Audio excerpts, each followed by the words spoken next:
at the top, and it starts with Mike Brown because we got rid of Tibbs. Yeah. Rid of Tibbs. So, Yeah. this inconsistency, you could we're scoring points and all this and that, but there you have it, man. That I'm gonna leave it right there. Hey, coach. Yeah. Coach, check it out. We talked about this. Remember about Mike Brown and how it was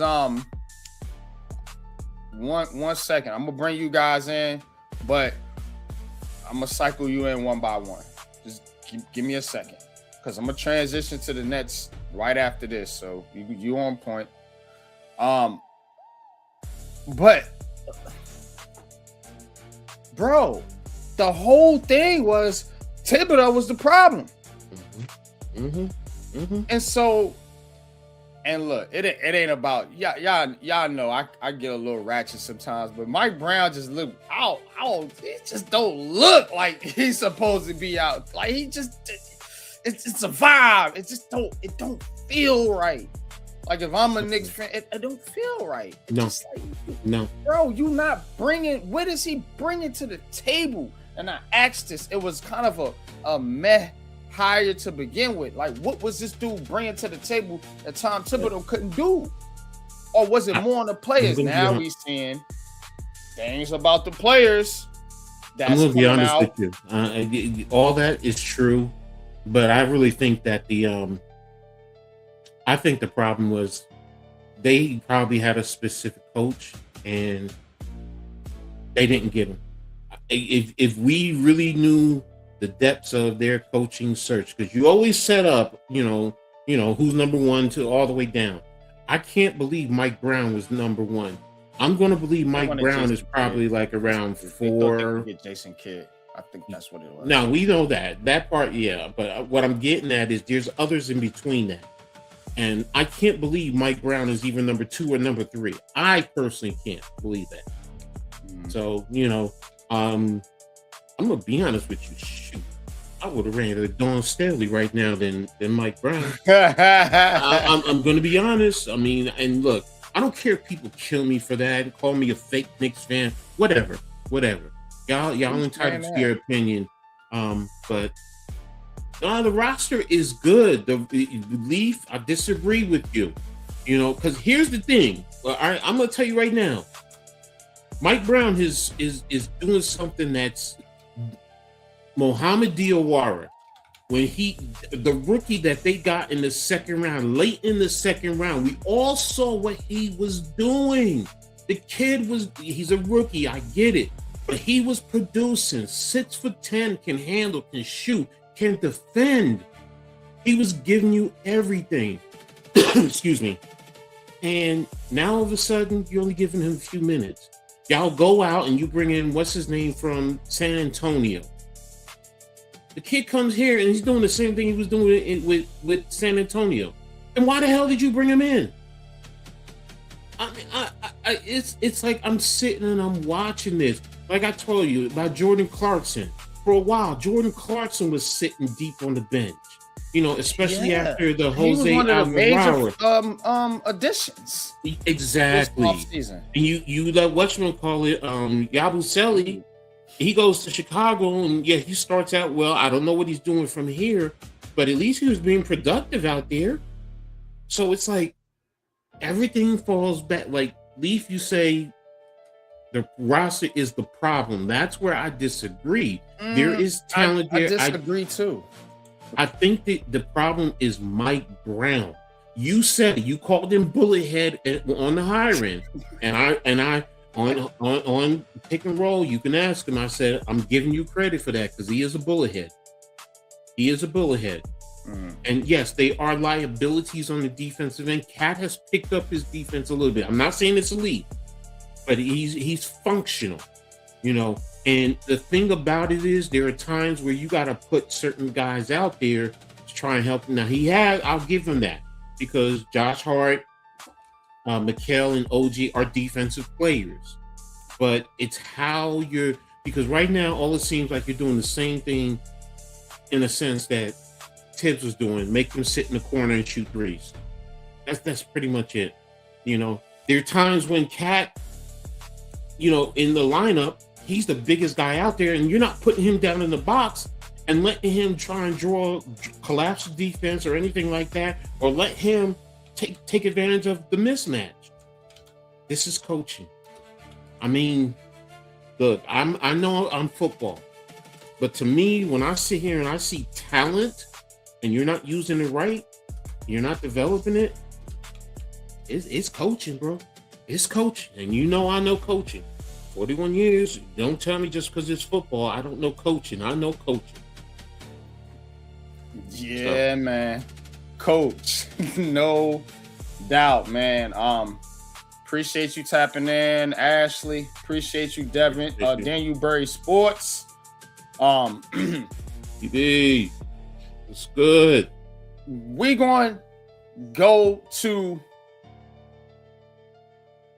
Well, let's get Leaf in here real quick and see what you got to say about the Knicks.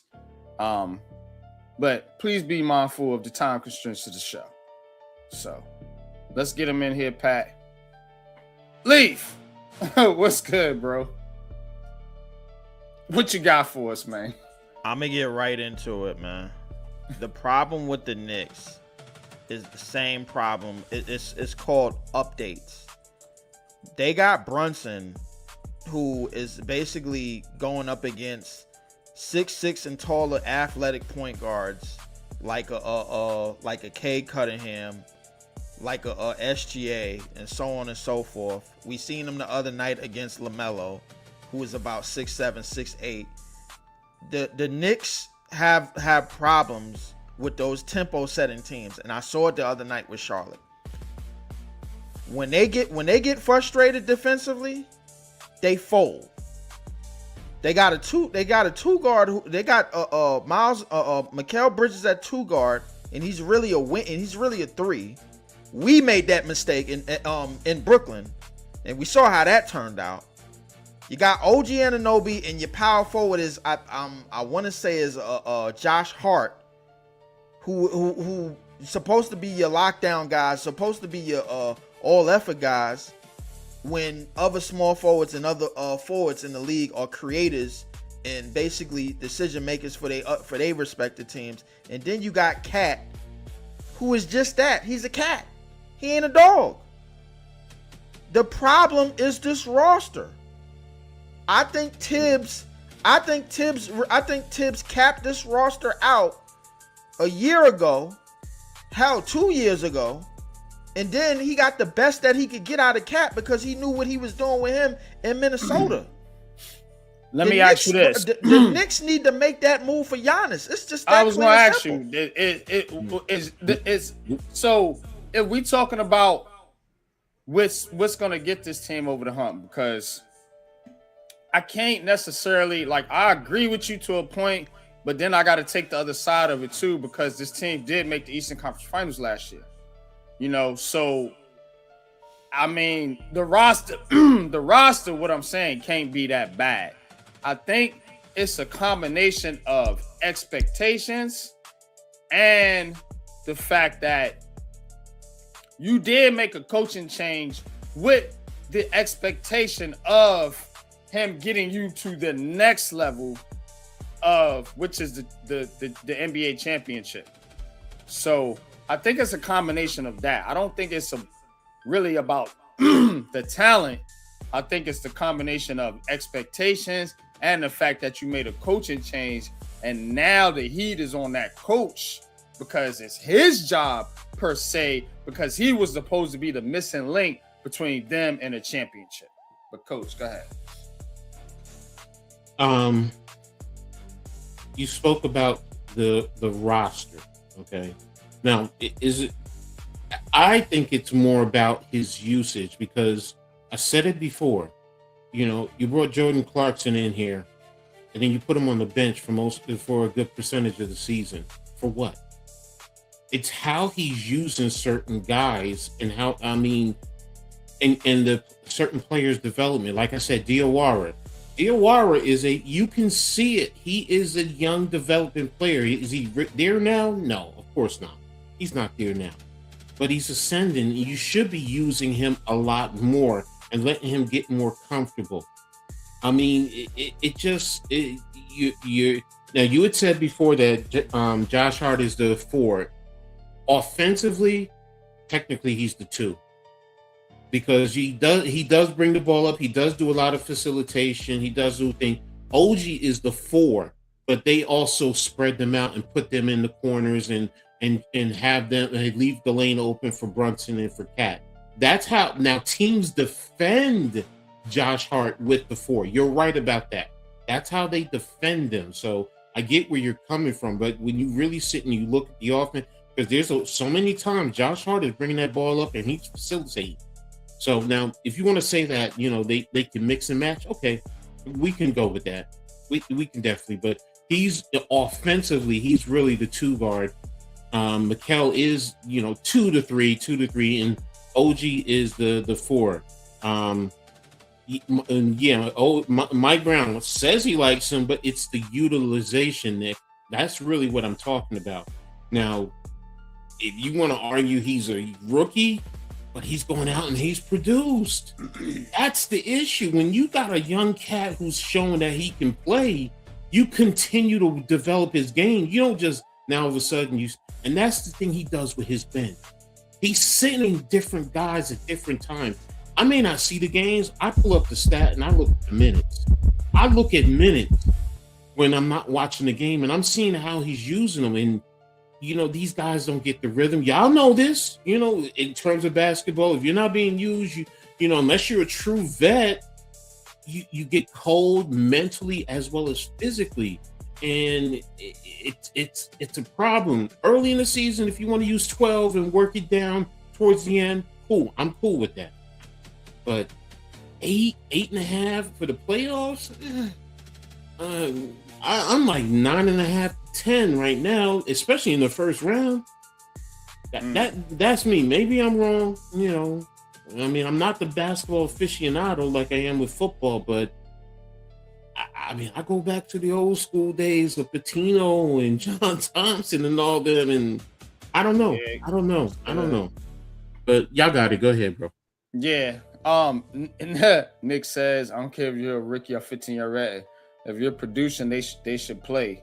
I mean, look, Knicks getting it done tonight though. 125 to 111 over the lowly Grizzlies. Your boy Macau. But it was closer than that before, and now all of a sudden in the 4th quarter, look what you're doing. Yeah. Come on, man. Come on. Macau has 24 and OG with 22. So yeah, your 2 chicken wing players. And then look at there, Cat with a triple-double, 18, 11, and 11. So pretty cool. But he also got 7 turnovers.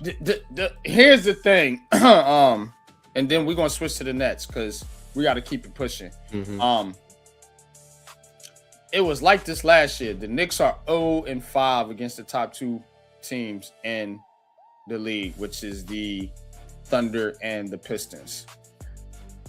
You gotta beat the teams that you see what I'm saying? You gotta beat those top teams, and the Knicks have not shown a consistent ability to do that. So I do think it's an issue. All right, I want to touch on this one thing with the Nets. Why I got you here, and we're gonna get into some football, football stuff. So,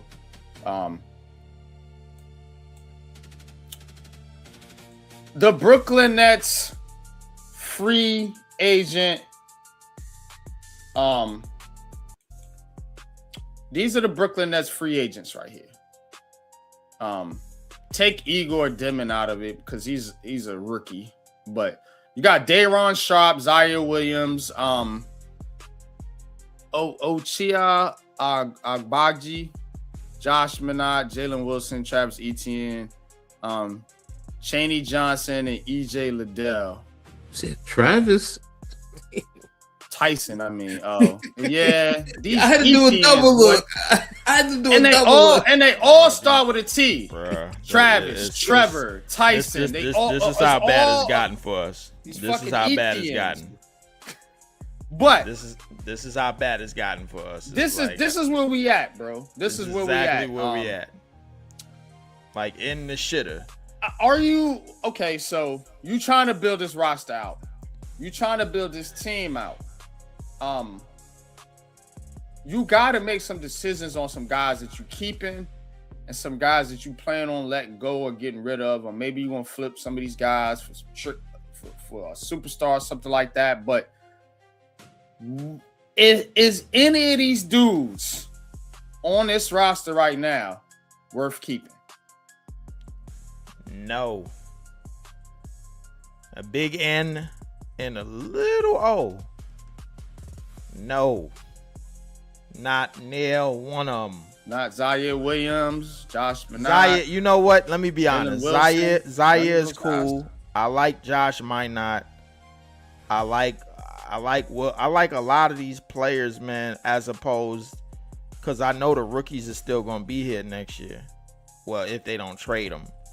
But realistically, there needs to be a style of play put together. And the 17-0 run that we had against the Knicks, where it looked like we was trying to win, and then we had to remember that we had to tank, and then took everybody out the damn game. That 17-0 run, that's how the Nets need to be playing. Just go back to that run. That's how the Nets need to be playing. I like, however you get there, if you want to get there with wings and athletes, you do it. Right. What kind of team are you trying to build though? Like, okay, let's talk about it for a second, because I like to dive into these things a little bit deeper. You gonna have a top 5 pick, we hope. All right. You had 5 first-round picks last year. Whether you think so or not, let's just based on the assumption. Because this is the mindset of the team that they're thinking they're going to have a top 5 pick. They have 5 draft picks last year. You got Nick Claxton under contract. You got, what's the boy's name? Porter Jr., whoever. And then you got a couple, bit players, role players, whatever you want to call them. How are you building out this rock? Like, where are you starting? Who's a keeper on this team? That's what I like. Who's a keeper? You had 2 drafts, okay? You had 2 off seasons from the KD stuff. Really 3. Well, let's say 2 from the Mikal Bridges stuff. So who is on this roster that you feel good about, that you want to stick around? Because if you telling me there's nobody, why is the GM still employed if you ain't got no talent on the roster? Man, listen, I'm gonna be honest about it. Listen, Danny Wolf rookies I'm excited about because they're gonna be sophomores next year. I want to see at least how they extend their games. But what I know they need with them is athleticism. They need up and down 6'9" Zaire Williams like, Josh Minot like wings that could get up and down the court and fly to the basketball and get back on defense and give that second, that third, that fourth effort and continue to give it everything that they got as long as they on the court. I no longer want Claxton anymore. I think he has hit his ceiling over here, man. Him and Terrence Mann are making $15+ million each. I'm cool with trading them both for Zion Williamson. 15. I forgot he was on the fucking team. Yeah, I forgot he was on the team too. Yeah, he's got a good agent, bro. Yeah, he did. Yeah, got good agents. Look, even coach looking like, huh? Yeah. Coach is like ain't played a confused, bro. Like, what the hell is going on? He ain't played. He's confused, utterly confused. Look. All I'm gonna say is this: We need to go more for athleticism because I think the draft, the 5 first-round picks, they all have skill sets away from the basket. Danny Wolf is arguably probably the best connector. He said Jawana Man is robbing us. Yeah, he robbing us. 15 million is too much for him. That's too much for him. I mean, I respect what he tries to do as an NBA basketball player, but nah, I don't need that. He was on the team, bro. Yeah, I forgot he was on the team too. Right now the Nets are banking on this draft lottery to go their way. And basically, Wilson, I got a video coming out tomorrow. I think Friday. Y'all better check it out. Caleb Wilson, man, you're gonna like this one.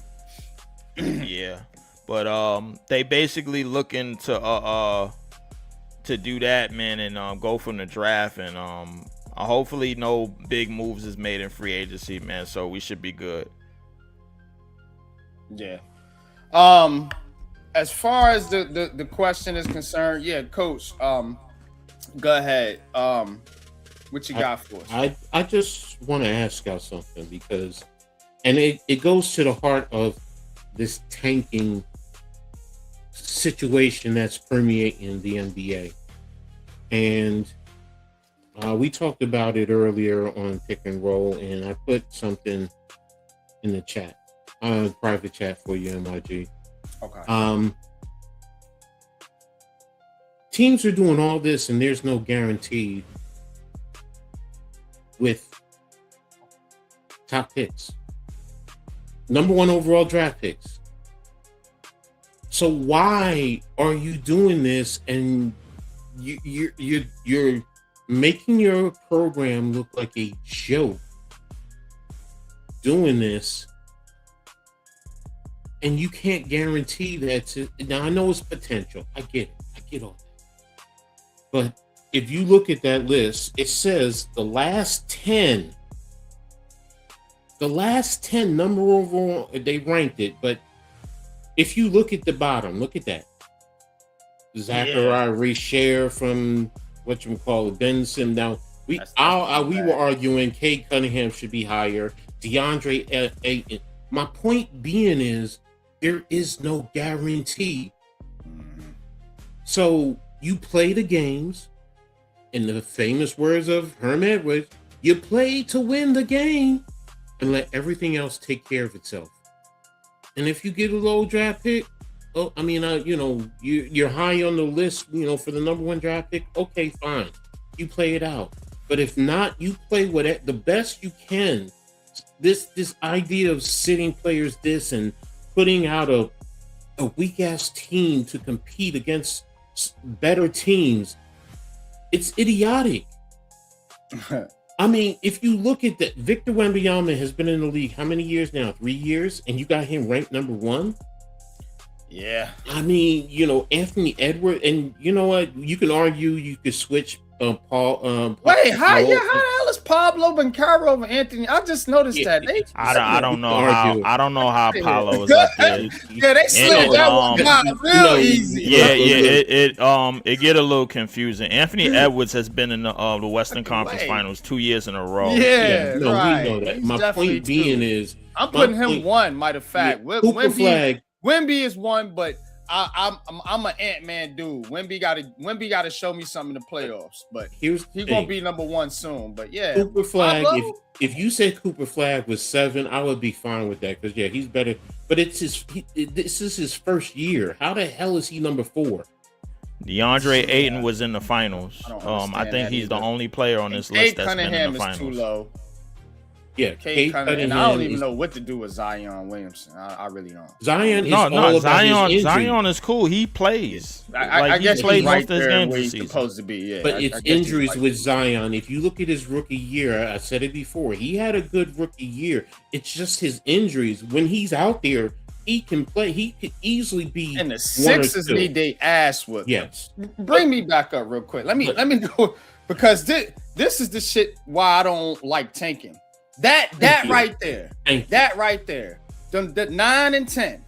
That right there is why I don't approve of tanking. Because the whole thing was trust the process. Trust the process. Trust the process. Where in the hell did that process lead y'all to? Where's Philly at right now? Huh? You see what I'm saying? And neither one of them dudes are on the team, and neither one of them really did anything to make a difference on that team, because they are led now by who? Tyrese Maxey, who was not a number 1 draft pick. So again, that is a fact, but I'm not going to elude from the fact that when Ben Simmons was on the Sixers, he was an All NBA player. You know what I'm saying? I'm not going to sit here and act like he was a total zero. It's just the Sixers was out in the second round, of course. He was a bust for their whole for a number 1 pick. Listen, I'm not arguing that. But and it's number 1 picks back from the 90s and the 80s that was probably even worse. So realistically, I agree with y'all. I don't agree with this whole tank, especially when the Nets have pissed the NBA off by trading away 3 all-time players in the middle of the season. Like, we pissed them off. Famous, yeah. That's what they are, man. Let's call it what it is. Kevin Durant, Kyrie Irving, and James Harden are all-time greats. Despite what we feel about them, they're 3 all. It is what it is. So, and we traded them in the middle of the season, all 3 of them. So realistically, the Nets are in a place where they have to basically make something out of nothing. Kinda. Through that. That's true. And good luck having Sean Marks do that for you. All right, we got to switch gears here, because I do want to get into a little football talk here. Now, where am I at? So we've been talking a lot about the draft and how some of these things go down or whatever. So I'm gonna show you guys something here, put out here, and this is New York Giants lineman Evan Neal. A lot of people talk about Evan Neal. I'm one of them. So let's take a look at Evan Neal working out here. I don't usually post workout videos, but this one's important because this is just starting right guard as of now. This is him.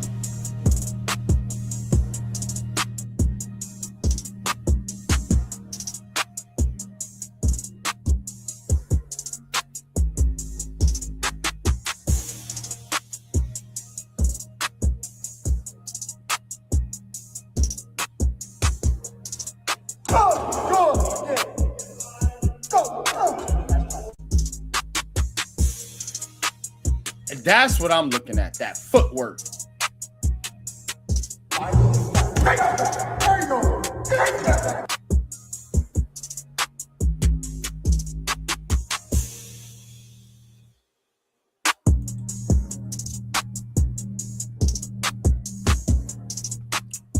All right, y'all can watch the rest of this. I'm not gonna play this whole video, but it's like 3 minutes long, 2.5 minutes long, but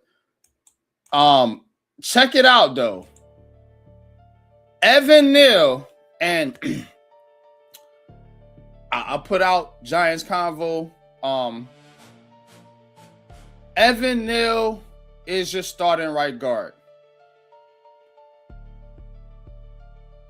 We all know Evan Neal has struggled to be a tackle. It seems to me like John Harbaugh and this New York Giants coaching staff has maybe a little bit of renewed confidence in what Evan Neal can do. It seems like they're showing confidence in him because look, the Giants haven't, if they thought this right guard was like this big issue, now they could have some up their sleeve, but they would have went out there and addressed that shit immediately and pay whatever money they need to pay. So they must have some type of confidence in this guy. And I've not been an Evan Neal hater. I've just always been of the mindset that he wasn't an NFL tackle, or that he wasn't ready to play NFL tackle due to those feet, that foot movement a lot of what I was seeing with Evan Neal. A lot of technical issues. The kid is strong, as you can see. That ain't no issue. You know what I'm saying? It's about footwork, balance, things like that. If they can get this guy right, the New York Giants might be a pretty good fucking team, because I'm gonna be honest with you.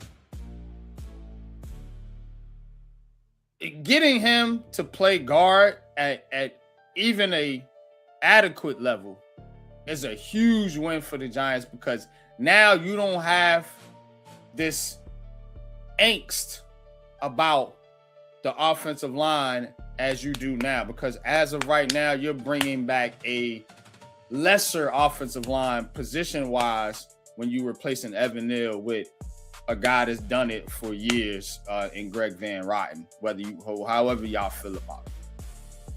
I'm encouraged to see this, though, and I'm encouraged that the Giants are actually taking this kid serious and saying, look, maybe we got something. Let's give him a shot. Let's at least see if he can go out there and compete. You know, if you do bring in a rookie, I mean, I'm pretty sure Evan Neal's going to get the first shot to see if he can do it. Be a good thing if you got him, Marcus Bowe. Maybe you bring in Vega, get rid of John Runyon at the end of next season. Got you a pretty solid knuckle up interior. You know? But coach, you are football aficionado. What's your thoughts on Mr. Evan Neal, who you have called your son? Yeah, I was versing what I always call him. What I always call him. I said, that's my son. And, you know, look,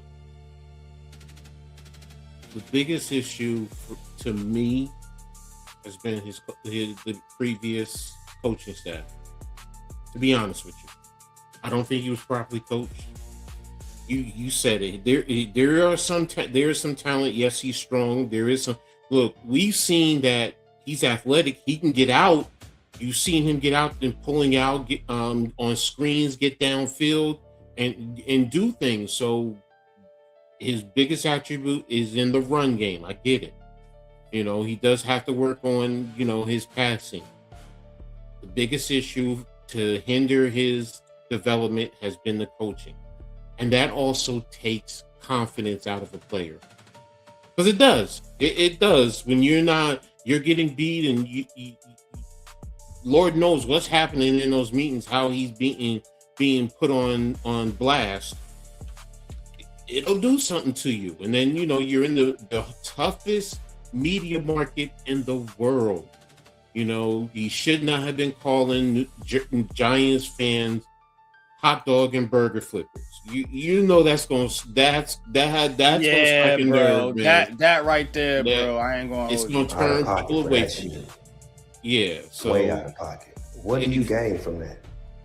So exactly. So, but if he can focus just on his game and they can get something out of him, he has a low salary, so it's not like you're putting a lot of money on the table. So it's like. Hopefully you can get something, and if you can, and he can really elevate his game at the guard spot, you just said it, bro. I'm with you. That's all I gotta say about my son. And I know Shakes calls him his son too, but nah, he's my son. I said it first. Yeah. But here's the thing. Especially with the New York Giants, because everybody looking at the skill position players, you know, they talking about Odell Beckham, Jeremiah Love, all this. Don't none of that make it. It's as if this team has like a serious, or at least the fan base has a serious like short-term memory issue. It's like y'all just don't forget what just happened when you tried to build all these skill position players out without having a good offensive line. Did you just not understand how that didn't work for you when you had OBJ, Saquon Barkley, and all of them at the same goddamn time? You couldn't do shit because your line was trash. You not understand how that happens. So you basically want to go get OBJ and pseudo Saquon Barkley and Jeremiah Love again and build the same damn team without fixing your offensive line. That's why I bring this shit up right here. Evan Neal and this offensive line is the key to this goddamn season. If they don't perform, the Giants don't perform. So y'all better be paying attention to this shit. That's what I'm talking about. That is what I'm talking about. That's it exactly. I just to add a few words to that, man. The NFL is getting back to needing everything in the trenches, bro. And if you don't have nothing in the trenches, you ain't gonna have no formula. You just gonna be out there playing flag football, basically. So you gotta have what you need in the trenches to at least hold afloat. You know what I'm saying? Because there are no Tom Brady's running around. There are no Peyton Manning's running around. There are no there's no Dan Marinos. There's no Drew Breeses running around anymore. It's a lot of RPO this, RPO that, and you got to have what you need in the trenches, man, to lock down when these stupid ass coordinators is calling the wrong shit, because they known for calling wrong shit. So, all right, Coach, any last words? We're gonna switch gears to baseball. I'm gonna get my man Metz, who's been waiting patiently backstage to get in on the conversation. But any last words on the Giants, man? And no, I put the video out. That's why I make these videos now. I'm just gonna stand on my content. I am a component of the Giants going offensive line at 5. That's why I made it a point to put that video out today. And no sooner than I put it out, they bring in Spencer Fano for a visit. God damn, NYG, you are on fucking point. Salute to my fucking self. If you watch my Sonny Styles video, I gave you a little peek into my top 4, who I think the Giants should select at 5. And you know I gotta have my sexy fatties in there. I gotta. So it's coming. It's coming. Yeah. So there you go. But think about it though. You get if you can get Evan Neal to be a good guard, just a good guard, and you bring in somebody like Vega, or maybe you bring in Fano and you put him at left guard. I don't know, whatever you want to do. Yeah. No. You can be able to run the football, bro. I would always do. I would do Evan Neal and what's his name from Miami? Manoa. Yeah, because that right side. I dig it. Yeah. So he's a people again. Exactly. That's my whole point. That's my point. So, all right, Leaf, we're gonna rotate you out. We're gonna bring in Metz. I appreciate you tapping in. Salute, Metz, guys. What's good, man? Let's talk a little baseball, man. I am going to be blunt. The Mets are starting off the same yet opposite of last year. Last year, they lost 2 or 3 to Houston to start and then took 2 or 3 from Miami. This year, the pattern is swapped. Took 2 or 3 from Pittsburgh, lose 2 or 3 to St. Louis, and one of the most embarrassing weeks possible today. How the hell you go 1 for 29 this whole damn series against St. Louis? Inexcusable. You throw Mendoza once again, resorting to his BS lineup and bullpen gambling tactics, and And Bo Bichette and Marcus Simeon are not delivering at the plate. There's no discipline between those two. What is going on with Bo? Because that's been the main. You ask me, it's the same issue with any player that comes out of the Mets or the Yankees. Stage fright in a big market town. But you ain't paid him to have no goddamn stage fright. Like, screw all that, bro. Like, what is going on? So you got Soto, you got Lindor, you got Bo. What is it? How you pronounce it? Bichette. And you got Polanco. You got some of these guys here. But these are your three guys though: Lindor, Soto, and Bo Bichette. Because remember, no more Peter Alonso. He's not here anymore. So you got to figure out and get some of these guys going. But talk to me. What I don't like about this 2026 Mets core is that this is the consequence of having a skinflint for a GM, a guy who would prefer penny pinching than spending the big bucks. No. They've been spending money. These guys got to freaking perform. You went out there and you gave Juan Soto how much? How much did you give him? Almost $800 million. Okay, so let's get back off the GM for a second. What the hell is going on with this team? Why they can't hit the goddamn baseball? Is it coaching? Is it managerial? Is it a lineup? Yes, I mean, Mendoza has the way Mendoza has managed this team going back to last year.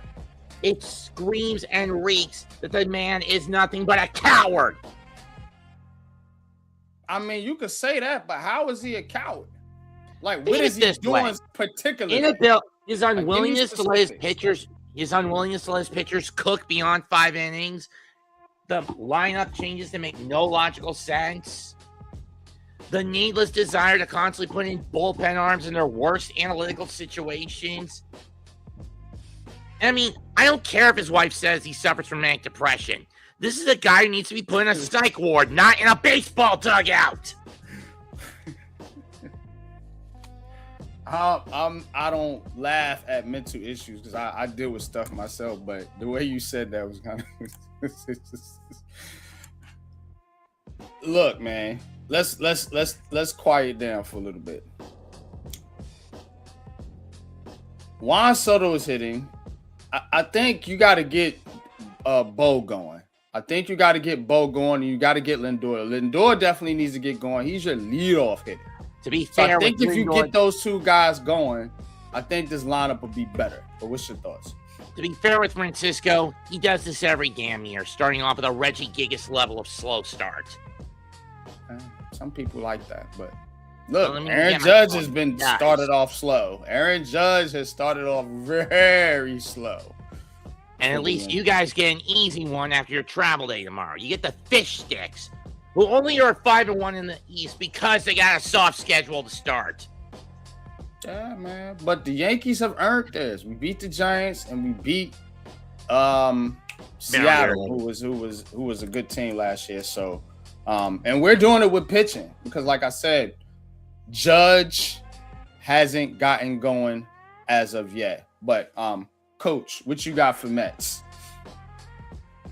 I think you covered everything in terms of New York, the Mets, Bo Bichette. I mean, how's the pitching though? That's what I should ask. Oh, the pitching's been probably the lone saving grace in St. Louis. Mm-hmm.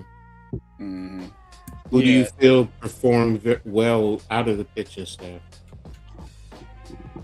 I gotta say, out of the staff in this series, I'd have to go with Devin Williams, maybe Luke Weaver, and maybe Kodai Senga if he didn't give up those 2 runs in the second game. Senga, yeah. Peralta did good today, but again, when the hell is Carlos Mendoza going to come out of that shell and let these guys go at least 6 instead of pulling them before they get to the 6th inning mark? But it ain't gonna matter if they go 6, man. If they can't hit the baseball, bro. I'm just saying. That's what I'm saying, man. They only gave up 2 runs. I am getting sick of him pulling these guys before they get out of the sixth inning. Let them effing cook on the mound.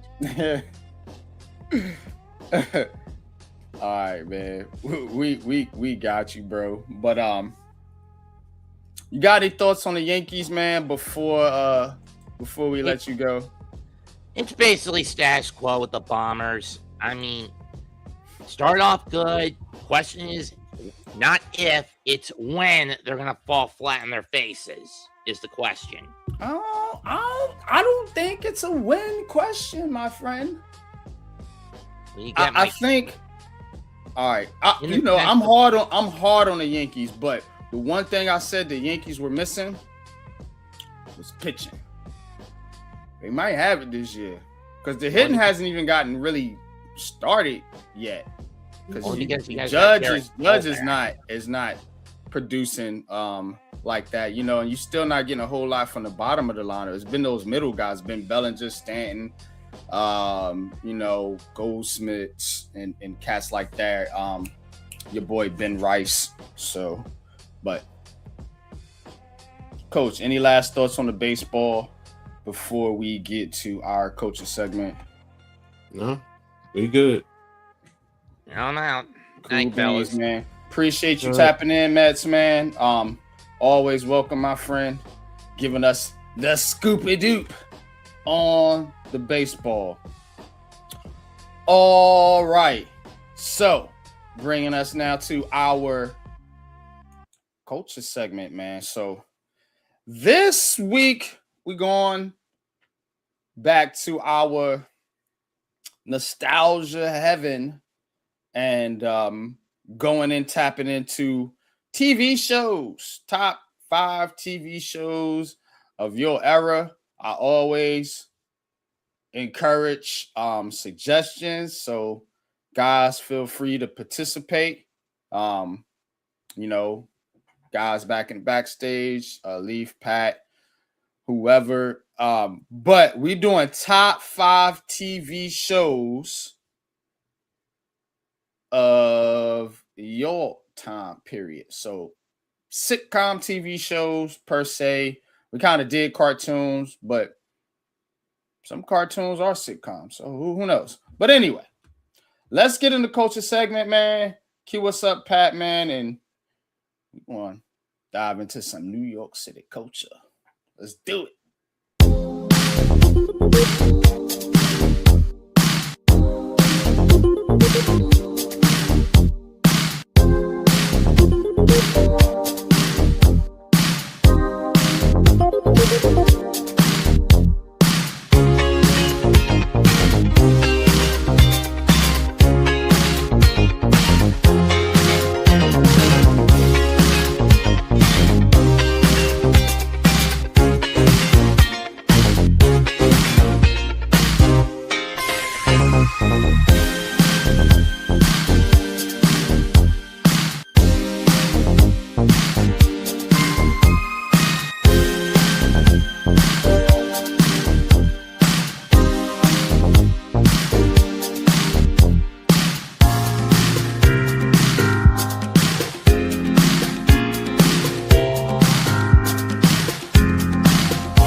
All right, man. Let's get into it, man. Let's see, where's my music? All right, Coach. I don't remember who went first. I went first last week. You did. Yeah, it's on me. You got wicked the first one. I ain't really got my slides. Anyway, I'll go first. I'm gonna wing this motherfucker. No, I'll go first. I got what I got. I know my top 5. I just gotta put it together. I'll go first then. To help it out. Okay. That help me out a little bit. All right. All right. So now I will say this. I did mine basically for New York City in terms of my TV shows. I just didn't do, any random ones. So before we get into it, there's not going to be any Good Times, no Sanford and Son, and WKRP in Cincinnati, which are three of some of my favorite TV shows from my era. So they're not included in my list. This list is strictly associated to New York City. Okay? That's my list. So with that being said, coming in at number 5. Number 5. Different strokes, man. I mean, what more could you say? What you talking about? When Arnold and Willis, Mr. Drummond, I mean, everything with this show was just so impactful. It was so entertaining. Two young black kids coming from the hood and being adopted by a rich white man. Now, first of all, we didn't see that on TV. Going back into the eras, back into the 70s, into the early 80s, 70s, 60s. You didn't see stuff like that. So, you had, a little sense of, okay, things are starting to look differently in society. So, and it was just so funny watching Willis and Arnold always interact. And, I forgot Dana Plateau's character. I forgot the sister's name. Kimberly. Just the way they interacted, and and Arnold with that catchphrase always, "What you talking about, Willis?" So, and that's still being used today. People still use it. So there you have it. Coming in at number 5. Coming in at number 4. Number 4. Welcome back, Carter, man. Welcome back, welcome back, welcome back. I mean, the Sweat Hogs, with Horseshack and, Vinny Barbarino. I mean, you Mr. Carter. I mean, all of them. The old principal and all the antics they used to get into. I mean, you name it. They did it. I mean, up your nose with a rubber hose. I mean, all the catchphrases. I mean, it was high antics on that show in the 70s, man. And I was always tuned in as a kid for that show, laughing. Me and my siblings, we had a good time watching that show. So there you have it, coming in at number 4. Coming in at number 3. Number 3. Night Court. I mean, what more can I say with Judge Harry? I mean, Dan Fielding, man. The man, he's always pushing up on some skirt. I mean, Marsha Warfield, when she got on there, and I mean, she brought that toughness with the little attitude, that little street attitude. Mac, the clerk, and especially when he married Soon Lee, his Asian wife that he brought over from Vietnam. I mean, excuse me, Bull. I mean, the lovable, tall bailiff who was dumb as a woola boola. I mean, shout out to my man Gene, my brother, for that one. I mean, he was just, I mean, it was just so many different things and so many different antics. And, Night Court, like you said, it was Night Court in New York City, and you knew it was always something going on. And they kept it real, man. Whether it was prostitution, steal, theft, assaults, whatever, but they made light of it. They made it funny, so it wasn't, a demeaning and sad plight in terms of the court. So, there you have it, number 3. Coming in at number 2. Number 2. as controversial as these shows will be, especially with the racial epithets associated with it, the Jeffersons and All in the Family / Archie Bunker's Place, because I did like Archie Bunker's Place. I mean, it was just so hilarious with Sherman Hemsley, Mr. Jefferson, and his little walk. I mean, I still remember him doing that chicken dance, and he's always going off of Willis, and their children calling them zebras and Wheezy, and and then you move over to Archie Bunker, where Archie is always eat it, and calling his son-in-law the meathead. And some people don't realize, or they forgot, the Jeffersons started in a sense off of the Bunker. I mean, off of All in the Family, because they lived right next door before they moved on up to the east side. So, and a little side note before to that even more, Weezy's characters was actually on Maude, another sitcom that was associated with that because Maude was related to Edith. But yes, Weezy was in that one, and John Amos was actually her husband. So it all ties in, so that's why these two are neck and neck with me. The comedy, look, you could say what you want, the racial epithets, that's from my era. That's how I grew up. And it was there, it was open, and I know today it would get banned, but when I grew up, that was there. And coming in at number 1. Number 1. A Different World. Now, before anyone says anything saying, well, they were in school down in Virginia, the tie-in to New York, it's 2 things. Dwayne Wade was from Brooklyn and Jaleesa was from New Jersey. So that's where the tie-in, and the importance of this show is how it introduced many from disadvantaged communities, how they could go to college and have success, because you saw it right there on the screen. You did.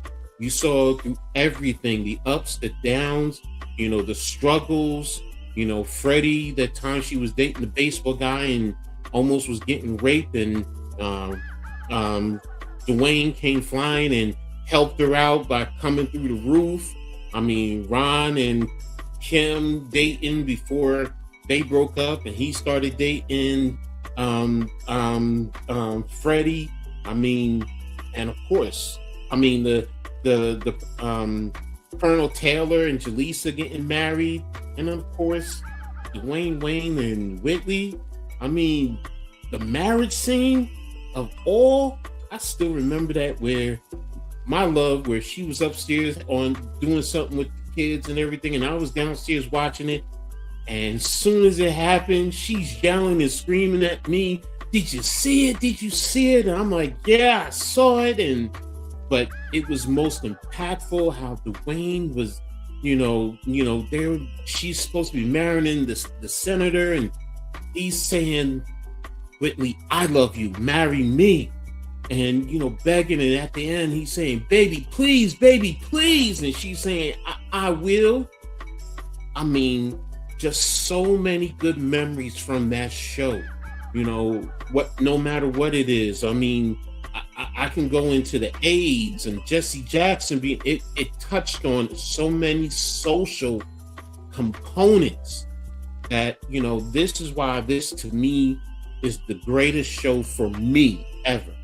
So there you have it. That's my list. You let me know what you think, how you feel about it. And it's all associated to New York City. So that's it. Back to you, my brother NYG. Yeah, Coach, dope list, bro. Check it out. Different Strokes. Yeah, that was my shit too. The Jeffersons and All in the Family. People don't know that those shows they bled into the 80s and early 90s. And yeah, I grew up watching Archie Bunker too. You know what I'm saying? Watching George and Wheezy too. But my list is going to be a little bit different, of course, because I come from a different era, and y'all know me, man. I'ma always keep it to myself, and I'ma always keep it hood OG like I do. But let's bring it up, man. My top 5 old school sitcoms, TV sitcoms, because we did cartoons, we did of course movies. So let's get to the sitcoms here, man. Look, again, this is my list, not nobody else's. So let's go ahead and pull it up. There we go. All right. So top 5. Now, coming in at number 5. Number 5. Look, Married with Children. Okay, so Al Bundy. Look, this is what I put in my notes.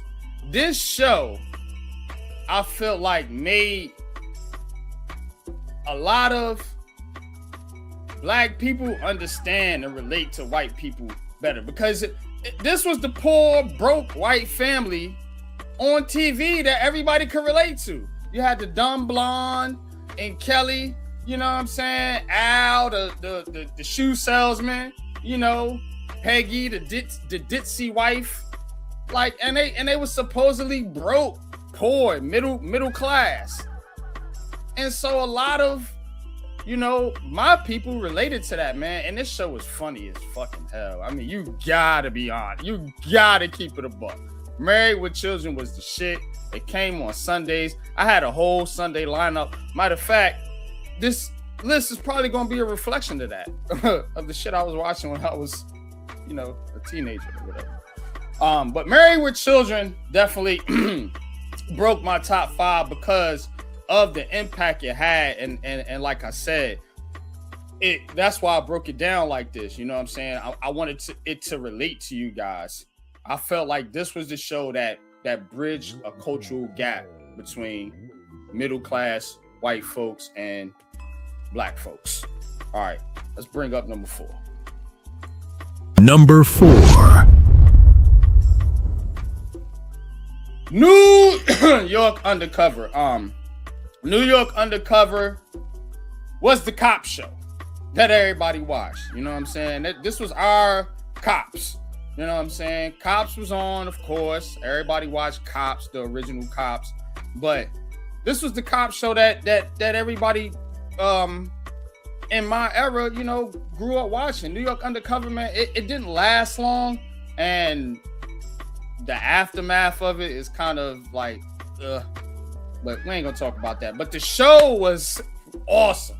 Like, you know, Malik Yoba, you know, definitely was a star of that show, man.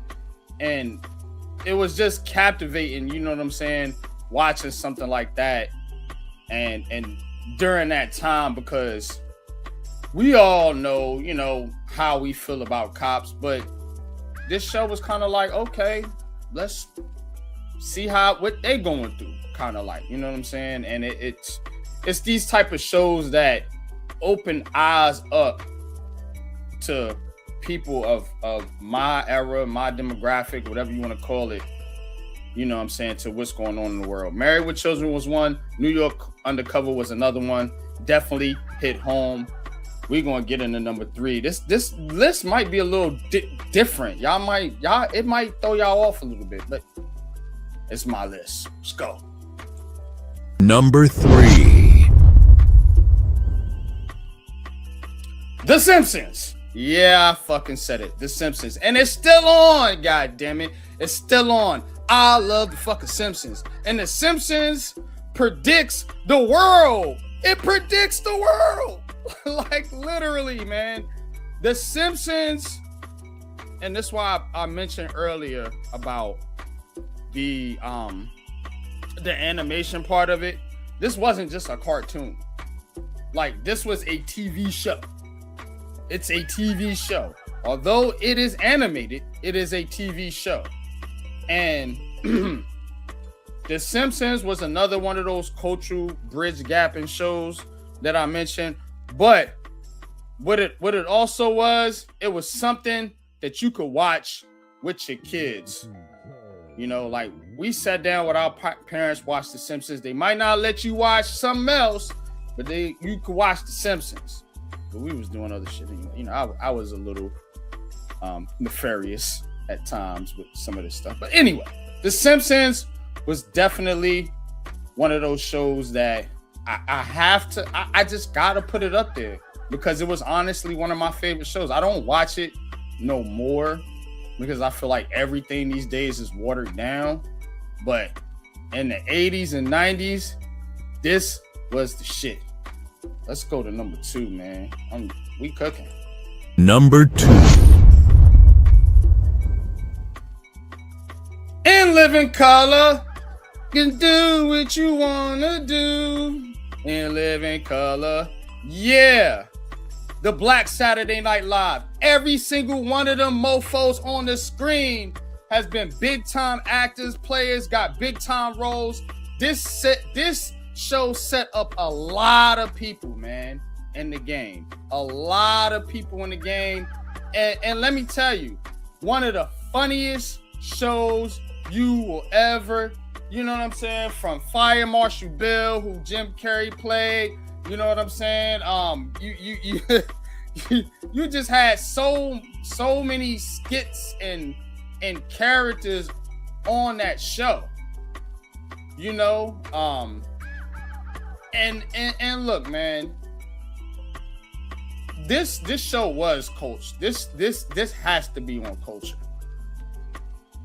because, like I said, what it did for a lot of those actors and actresses, and what it did for a lot of people, you know, because it hit home. You know what I'm saying? To see, like I said, it was like the Black Living Saturday Night Live, you know, and shit. If you look like me, you was watching this joint. Like it was captivating. You know, all these shows came on the same day, like back to back. Like Sunday night was. I'm gonna be honest with you. Sunday nights, I was tapped into a lot of this shit a lot of times, and not no damn football game. When I was small, ish. What the fuck? But in Living Color, man, you gotta respect it. I know y'all seen In Living Color because I can't be tripping. Yeah, we do live in the real world, right? Okay, cool. So In Living Color is legit, but it ain't number one, man, because the number one show everybody seen, everybody love, and it might be one of the funniest sitcoms of all time in my unpopular mother, you know what opinion. Let's get to it, Pat. Number 1. Martin. Yeah. Martin. Come on now. Pam, Gina, Tommy, Cole, Martin. Come on now. Bro man from the 5th floor. Shanae. Come on now. So many episodes. So I mean, this shit was epic, man. This was the show you talked about the day after, the day before. Like it was so much anticipation around this shit. Martin changed sitcoms. I think him and somebody I left off this list, you know, but we'll get into the honorees here in a minute. But I think those were one of the two shows that kind of changed, television in the 90s, in my opinion, because you had real comedy shows back then, and I think every single one of them outside of New York Undercover I got on my list is a comedy. And I don't feel that energy no more like that today in television, but Martin by far was probably one of the funniest television shows I've ever seen. And we'll get into some admissions, but this is definitely top 2, 3 just of funniest shows period of all time, and the creativity behind it was awesome. How Martin was able to play different roles, being Shanae, being Martin, and then playing what was the bum's name? But anyway, this show right here, yeah, man, Martin is the number one show. Some people may say Fresh Prince of Bel-Air. Maybe it was during my time, but like this hit when I was kind of bridging that adolescence, teenage gap. And look, man, again, successful people on that show too. Y'all tell me what y'all thinking, man, because I don't know. I might have threw y'all off of this list. You know what I'm saying? But these was my shit. These were my shows, man. Like, for real. Like, no bullshit. I will not cap on that. But let's get to it, man. My top 5, man. What you think? Yo, I mean, love it. I mean, how could I forget New York Undercover? I mean, one of the things, most of all, with what they were going through the day, but music at the end, man. That was it. Wasn't it? That was it. That was playing what was hot at the moment. Think about that. A lot of people watched it because they wanted to see what, and then they went out and bought the album, the CD, whatever. And all them shows, like the music was so different, bro. Yes. It was the clothes it matched what we was wearing at that time. Yeah. Married with Children. I'm sorry if you heard me clapping. I mean, that was. Look, man, I ain't gonna lie. I used to fantasize like, yo, I want Kelly and Peggy at the same time, man. Everybody wanted Kelly. Yeah. Yo, I wanted Peggy Everybody at wanted the same Kelly. time. I wanted the mother and the daughter at the same time. Yes. There you Yes. go. My old dirty ass, but yes. And Al, Peg. And then his football heroes. I mean, and yes. Yeah, because it was the football. Yeah, the touchdowns. Yes. Yeah. And in Living Color, I got respect that. They also do the music on at the end of the day, and they brought hip hop to the forefront because they was putting it out there, and live and direct. And you said it, so many people. I mean, think about it. Jenny from the Block. That's where she got her start. Jenny from the Block. Yep. Jamie Foxx. Yeah, so many entertainers that came from there. And Martin, I give it, Jerome in the house. Jerome, that's who it was. Jerome, I couldn't think of his name. Junk in a trunk, And here's a little side note to that. Tisha Campbell, she's from East Orange, New Jersey. When I first met, my first wife, my love, I found out that her uncle, who was literally the same age as me, dated Tisha Campbell. I was like, nah, you, and then everybody in the family was, he did. Barry did. I was just like, whoa, but that was before she got mainstream, and people changed. But I was like, oh, okay, Barry, you pulling shorties like that, bro.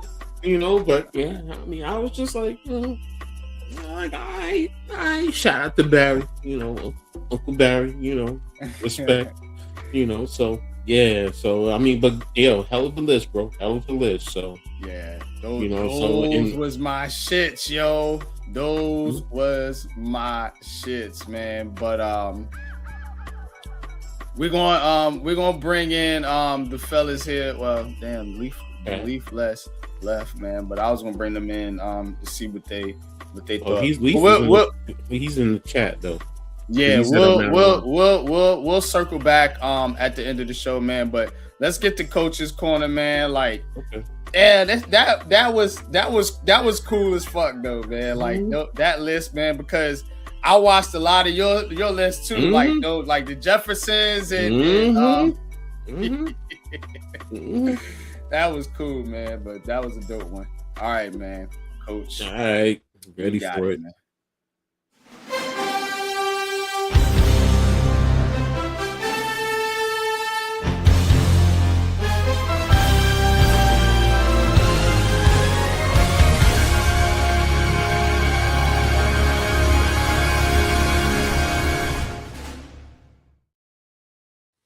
All right, guys, appreciate everyone for being here for another Coach's Corner.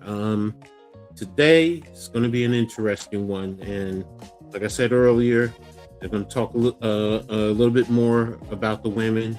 Got a lot going on with them.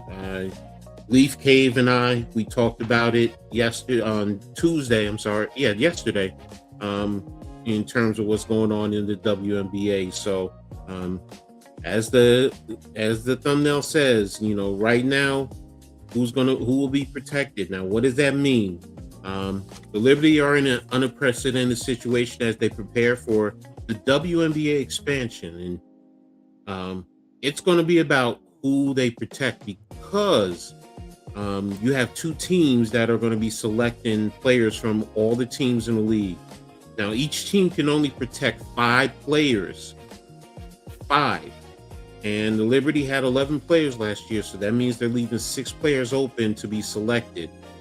Now, just to give you a little insight into the process for the draft is there will be 2 rounds with up to 12 picks per round, 6 per team. The teams will alternate picks within each round, and there will be a snake format between each round in reverse order. So in other words, they're going to switch going into the second round.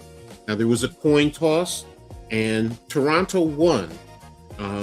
Now, they had the choice to decide if they want to pick first or second, and Toronto decided they'll pick second, because if they pick second here, when they come into the regular season draft, they're going to be picking in front of Portland. So they're going to be picking 6, and Portland will be picking 7. Now, during the expansion draft, a team can lose at most 2 players.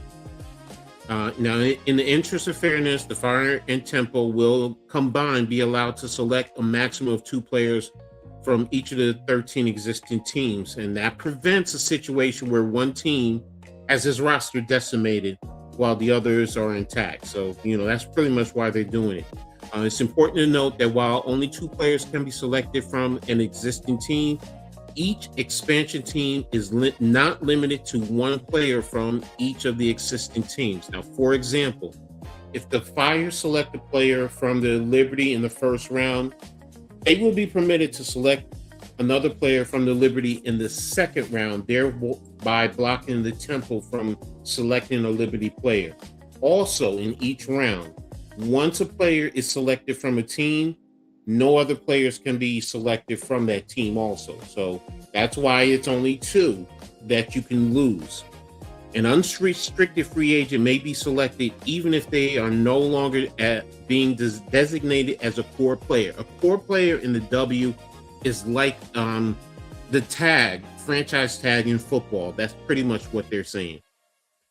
It's insignificant because, in the Valkyries expansion draft, players who had no core eligibility were automatically eliminated. So this time they're being available. So now for the Liberty, for example, this means that this time around, they will have to decide whether or not to protect certain players. Jonquil Jones, Sabrina, Phoebus, you see right there, Natasha Howard, among other, Naira Sabli, Maureen Johannes. I can go down the list. Also Breonna Stewart. Now, let me finish. If the Temple of Fire select a player who is an unrestricted free agent, they will be the only team that can offer that player a supermax contract. That is the case even if the player no longer has core eligibility. So basically what they're saying is the new supermax, which is $1.4 million, if they select them, they're the only team that can offer them. Otherwise, as an unrestricted free agent, if they go to someone else, they can only get offered $1.9 million. So it's a little difference there. Now, I mentioned Breonna Stewart. She was on the Miles Turner podcast today that I saw it. And she said she's going to New York. She's not going anywhere else. She's not getting into free agency. So that pretty much takes her out of the Portland and the Toronto desire. Now, I mean, they do still have the right to select her and try to convince her. But she basically said, I'm going to New York. I'm signing. She said her family is here. They're all settled in. So basically, New York is getting a freebie. They really are. So now going forward, GM Jonathan Cobb, he has to earn his money, as he needs to have a sound game plan for protecting the right players. Most indications say that it may come down to Jonquil Jones, and initially I thought Breonna Stewart, but now, to me, it's probably going to come down to Natasha Howard, among other things, because Phoebus is a rookie on a rookie deal. Naira Sabli is a rookie on a rookie deal. So do you want to protect them and leave her exposed? So, it goes into different strategies. The expansion draft is Friday on ESPN. Now, initially, I thought it was at 12:30. I saw another report on ESPN that said 3:30. I'm trying to confirm that.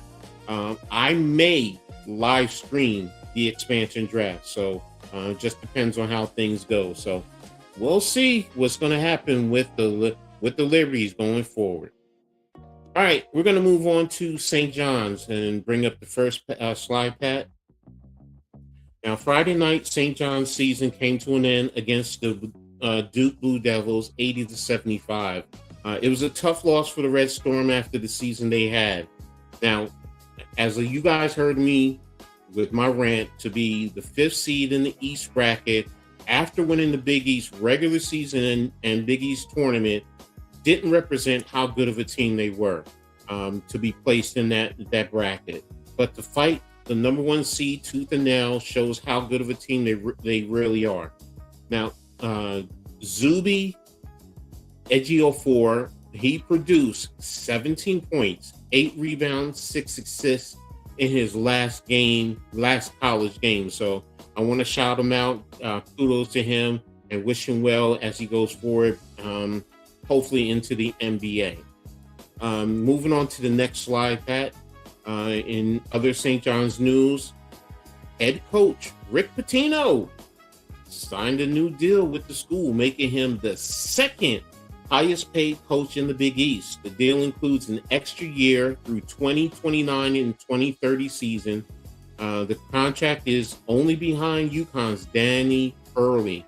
And I think Hurley is signed for if I'm not mistaken, $5 or $6 million. I didn't look that up, but I wanted to congratulate Pitino for getting that bag. So, but that's gonna be it today for Coach's Corner. Appreciate everyone for being here, and back to you, NYG.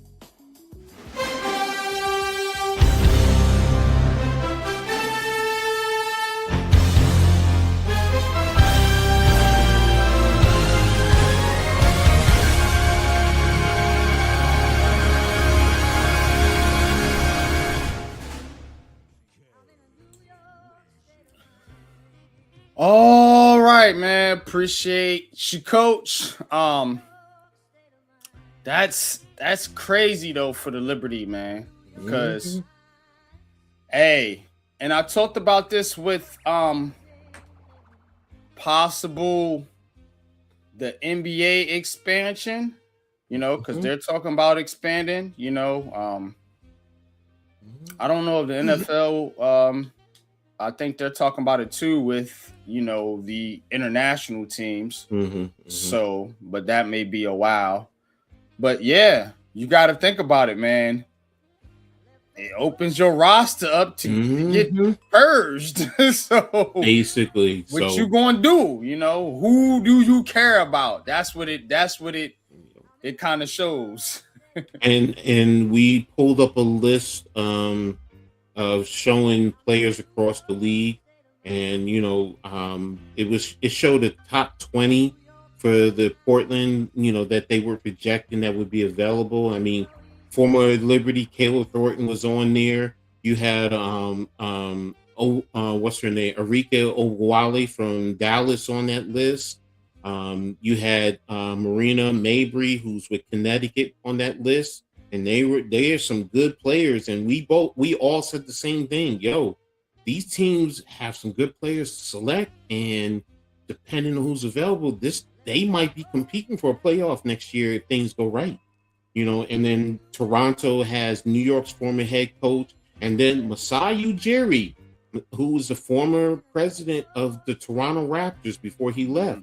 He's now a part owner of the Toronto Tempo. So he knows, and they know what it takes to build a championship. Toronto is going to be sneaky. You cannot sleep on Toronto next year. And this expansion draft, who they get, is going to be key, man. Now I appreciate Stewie for what she says. So if I'm Cobb, I'm telling you right now, Sab and Jonquel Jones are locked in. They're locked in for me. Yeah, you have to.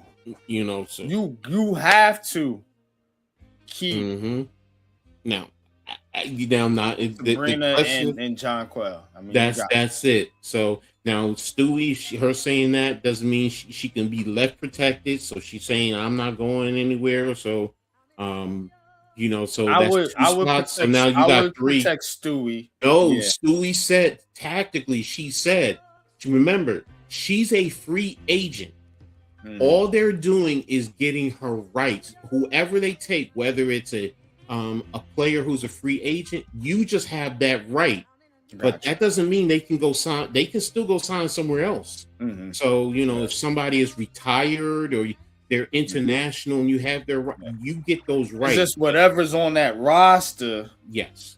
You got the technical rights, but you don't have the actual rights because of the contract situations. Yeah, so it's remember, restricted free agent, and they can only select one unrestricted free agent. I forgot to mention that. So once they select one unrestricted, everything else is basically players who have, and 80% of the league is in some form of free agent. There's some form, so it's like you really, it's a give or take. It's a give or take. So, and when Brianna said that, now Brianna is saying if they select her, then that means she can't get the super max. But Brianna got money. She got banged, so she's not worried about nothing. So really, it's $200,000. It's $200,000 difference. She's one of the most decorated players in women's history. So so she got money. So she's probably and if I'm Toronto or Portland, I'm saying she ain't coming here. So but hey, it's going to be interesting because I'm wondering who. There's two I'm looking at. I'm looking at Kennedy Burke. And it depends on who they protect. I'm looking at Kennedy Burke, and I'm looking at Marine Johannes. Johannes is the French player who does a lot of the one-legged three-point shots from anywhere, and she's a star out in France. So, and the other one is Hanzu, the 6'10" Chinese center who can shoot from three and 6'10". Yeah, she's 6'10", but she's skinny. But internationally, and for China, she balls, man. She can ball. She can. So we'll see. Hanzu, if you want to look her up, it's HANXU. That's how it's spelled. All right. Real simple. Yeah, I want to see the 6. But look her up as a Liberty. You'll see. Yeah. But Yeah. and congrats to Rick Pitino, and St. John's, man. That bag, 73-year-old getting that bag, Yeah, man. Yeah, I ain't man. mad at you. Gotta show some love to the Johnnies. I wish they would have beat Duke, because I am a Carolina fan, but I'm also a St. John's fan too. I'm allowed to have multiple college teams. You know why? Because it's too many of them motherfuckers to have one. So I'm also a St. John's fan too, man. So, man, it sucked to see them lose, especially to Duke. But let's bring in producer, man, Big Pat Sports Talk. Pat, how did we do tonight, man? What you got for us, bro? Actually did pretty well. I love the culture segment. I love all the shows. They definitely would have been on my list. I'm gonna throw you off a little bit though. One of the best shows ever created was Boy Meets World. Love that show. Yeah. Yeah, With that was a Corey 2000-ish era show. I never watched. So yeah, it transitioned. I knew it transitioned Coach's era. You know what I'm saying? But it did transition my era because I was still kind of watching those shows in the early 2000s. One of the shows where you got to watch them. Topanga? Is that Topanga? Topanga, yeah. Oh, okay. Yeah. I saw it. Boy Meets World. They transitioned from kids all the way to grown-ups. That show went on forever, and it had different things, man. Had interracial couples, had dads, had a kid that was being, parents left them, and that show was a good show, bro. That shit, it had range. That was a damn good show, Boy Meets World. But all the other ones, yeah, different world. Married with Children. That show was hilarious. Yes, Peg and them, man. That show was hilarious. Martin's one of my favorite all time. Living Color. Got to put a Living Color on there. That puts so many people out there. Yeah. And for Saturday Night Live to get what they get, they got it from Living Color. Be honest with you, because they put a lot of people on during that show. But yeah, don't forget, Living Color is the reason why we have the halftime Super Bowl show. Yeah, remember they did that one show, and the NFL afterwards said, "Nah, y'all not getting," because everybody really ran over there, was watching it. Before coming back, and the NFL said, "Oh, you doing that?" And next thing you know, I think the next year was Michael Jackson. Yep, Michael Jackson. Yeah, yup. And said, "Nah, y'all not getting down like that." So when Damon Wayans did Handyman, that was one of the Handyman. Yup. I was trying to remember some of them skits, man. I know that was so funny. Oh my god! We used to go to school the next day, imitating Homie the Clown. Homie don't play that. Homie the Clown. When he played the drum out there, when he had the pickle jar with the pickles in it.